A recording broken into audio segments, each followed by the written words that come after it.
Hello everyone. Terrain in Hearts of Iron 4, just as in reality, has a massive impact on ground operations. Probably the most impactful terrain types are mountains and rivers. And the reason for that is that mountains give a significant reduction on attack from enemy divisions, and rivers effectively give you a debuff on the river crossing, both on attack breakthrough, that are making it really difficult to cross rivers. And if you have situations where you need to cross rivers into mountains, it gets doubly impactful, or if you have fortifications on the other side of the rivers. The reasons for that are obvious, and historically armies would have specialized divisions to deal with these sort of things. For example, the Italian Alpini during the First and Second World War, they were specialized mountain troops. They received special training and usually came from mountainous regions and were familiar with these kind of things from the get-go. But you have unique problems in, say, mountainous regions, for example. Movement is much hindered because it gets very difficult at times to get anywhere. You have to climb on mountains. Any kind of heavy equipment is very difficult to lug through the area. You have specialized mountain artillery at times that you can bring along with the infantry.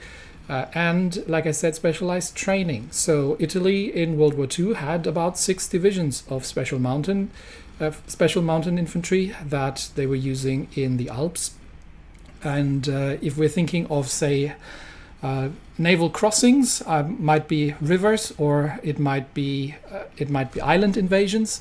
The Americans in the Pacific had a lot of specialized troops that were inventing new ways of how to bring heavy firepower onto beaches from landing craft, and how to make beach landings possible.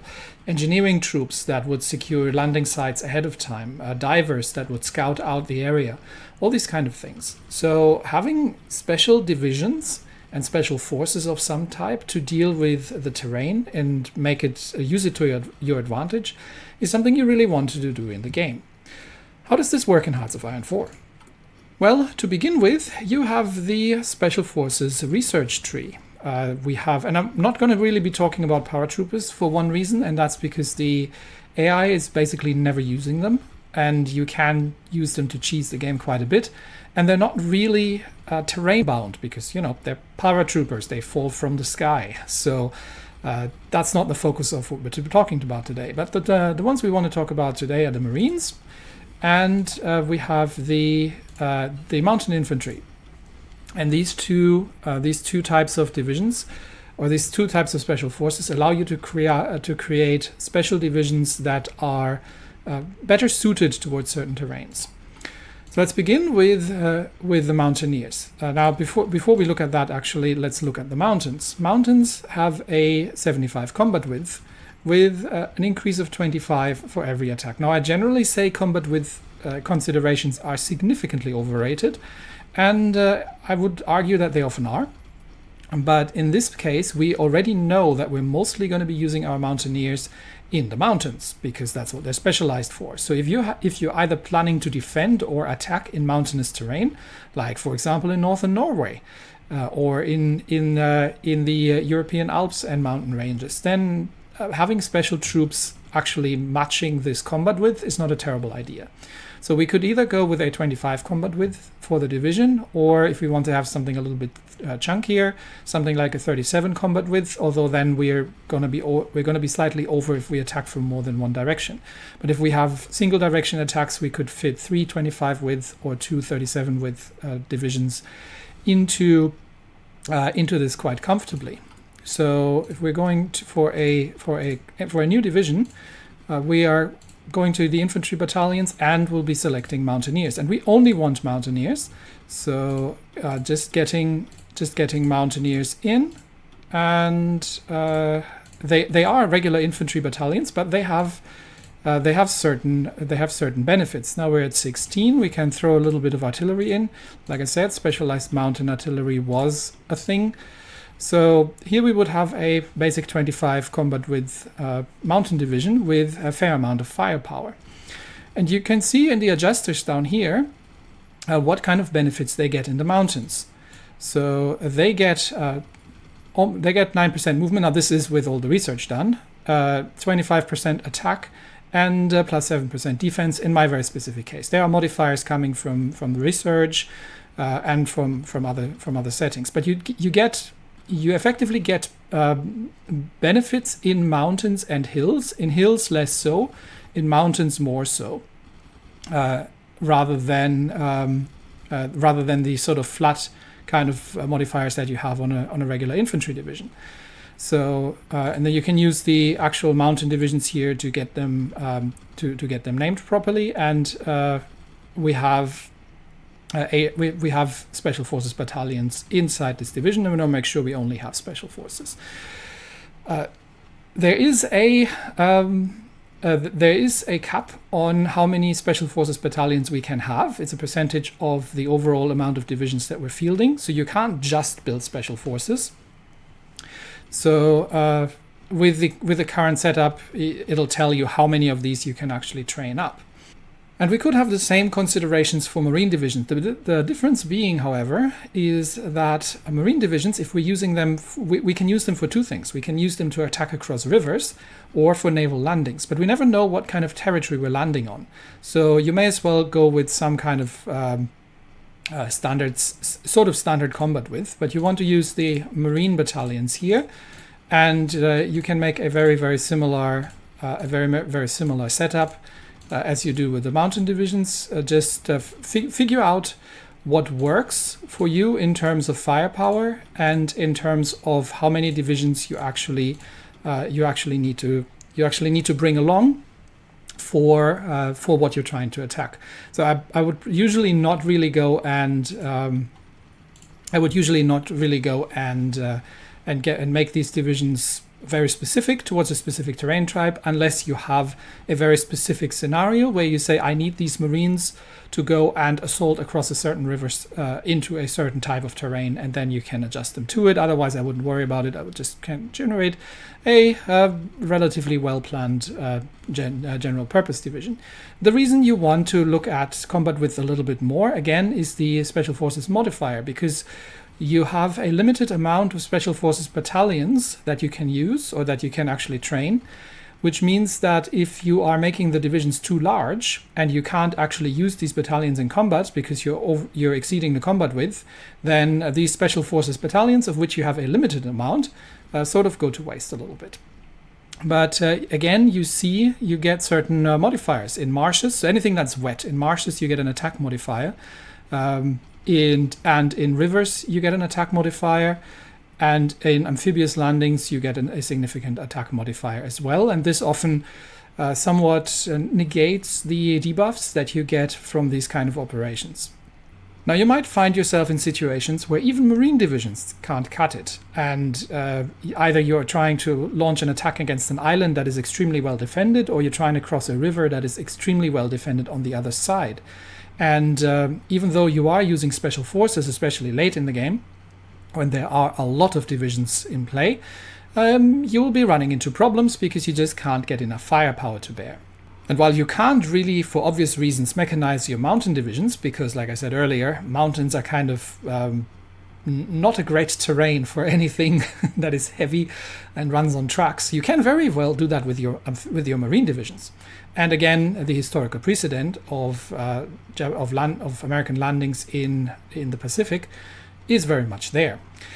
There are two tech parts of the tech tree that you want to look into for that. One of them is the amphibious tank chassis that you can research, and the amphibious drive of the 1941 tech that you can research. All of this comes out of the light tank branch. Now, the amphibious tank is a light tank, and as such, in late game, in early mid-game it works well. In late game, when you actually might need it, it doesn't work so well anymore, and we'll look at that in a minute why. The other branch that you want is in the mechanized infantry part, and these are amphibious tractors or Amtrucks. So you get the basic and the improved Amtruck in the research tree here, which is a 1940-1941 tech and a late game tech as well.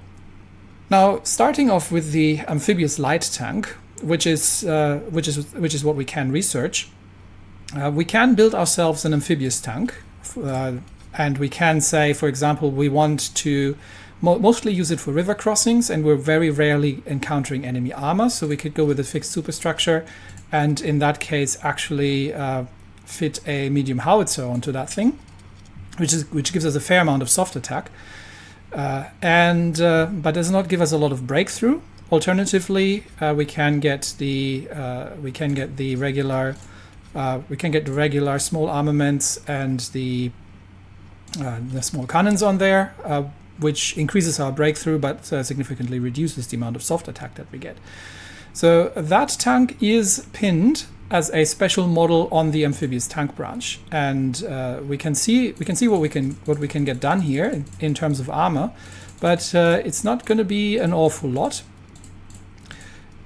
because it is at the end of the day a light tank. We can throw a radio in there, we can throw a sloped armor module in there to try and get that up as high as possible, but 42 armor on this tank is not going to be an awful lot in mid to late game. It's going to be very, very unarmored. So most of the infantry divisions that have some support artillery, that have some support AA and similar, are going to be able to penetrate this tank. While it is better than sending out infantry on their own, it's still not great. What we can do, however, is use a heavy tank chassis. So let's try that instead, and we can try to use a. Again, we can try to use a howitzer if we're just after maximizing out the soft attack, and then if we're going over to the special modules, we can use the amphibious drive, and this allows us. And you can see that we can actually not save the design as it is, because it is categorized as a heavy tank, but we've put an amphibious drive in there. So this forces us to create it to turn it into an amphibious tank. The difference being here that now if we do sort of the same setup, we can crank up the armor value to quite significant amounts, and can get ourselves to something that has about 200 armor easily. So that is a significant improvement in terms of armor, and means that even in very late game, most likely enemy infantry divisions are not going to be able to, without a significant amount of anti-tank, actually pierce this tank. Which means while you are attacking across the river, it's going to be very difficult for them to deal damage to you. So this allows us to, instead of infantry marines, use armored battalions and armored marines. Now we've got the amphibious tank that we've researched from the tech tree, but we can also use the heavy amphibious battalion that we've just designed, and put the tanks in here. And then let's put a couple more there, and then we can balance that out, because we do need some infantry here, because right now we have no organization. We can use the Amtrak battalions to do that, the same way that you would be using a motorized mechanized infantry on a regular division. Then you can do the same here. You can do the same here with these. We could distinguish that between regular tanks and amphibious artillery if we wanted to, but we don't need to make it overly complicated. The impact of that is going to be, and we can once again designate that as a marine division, but now it's a mechanized marine division. So this thing's got a crazy amount of soft attack and breakthrough and armor, 162 across the whole division. And we get the the same bonus of the attack modifiers for amphibious landings, for river crossings, and for marsh attacks. So this kind of division will combine the effects of super heavy firepower, crazy heavy armor, and of the bonus modifiers that you get for things like naval landings or river crossings. And that's going to be an insanely powerful division to, especially in the late game, to go and crack, say, difficult river crossings, or just river crossings in general, when you're up against vast numbers of enemy infantry divisions to defend, because there's literally nothing they're going to be able to do to stop these juggernauts. In the early game, you don't necessarily need them, but even then, if you have problems, you can use these kind of divisions relatively easily. It depends on how much firepower you need, but to counter the negative effects of river crossings and of naval landings. So all in all, it very much makes sense to create specialized divisions and the special forces for special scenarios where you already know ahead of time that you're going to be needing to fight in these kind of territories, and get these kind of troops ready to give yourself the biggest benefit, the biggest possible bonus for your assaults or for your defense.